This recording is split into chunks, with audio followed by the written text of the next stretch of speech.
ये साले अंग्रेज हमारे देश के मखाना को खाकर न सिर्फ अपनी खुद की सेहत को बेहतर कर रहे हैं बल्कि अपने देश की इकोनॉमी को भी बेहतर कर रहे हैं।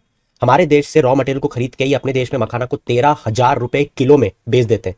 ये वो मखाना है जो बहुत ही ज्यादा हाईली प्रोटीनियस होता है। इसे सुपर फूड कहा जाता है। इसमें मैग्नीशियम, फास्फोरस, पोटेशियम, हर चीज वो मौजूद है जो कैंसर से निपटने के लिए, आपको डायबिटीज से निपटने के लिए, ब्लड प्रेशर से निपटने के लिए फायदा देती है।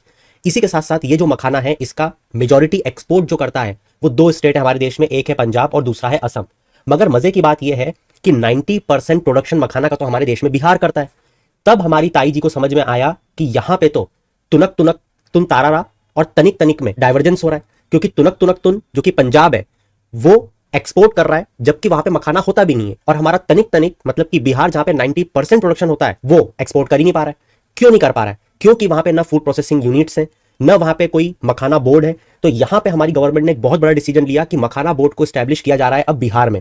तो बिहार बहुत जल्द आपको पूरे मखाना का हब बनता हुआ दिखेगा। अब जान लेते हैं इसके बारे में कुछ बेसिक इंफॉर्मेशन। ये जो मखाना है इसका अंग्रेजी नाम है फॉक्सनट। बोलने में मजा आ रहा है ना। ये एडिबल सीड्स होते हैं जो कि प्रिकली वाटर लिली से निकलते हैं।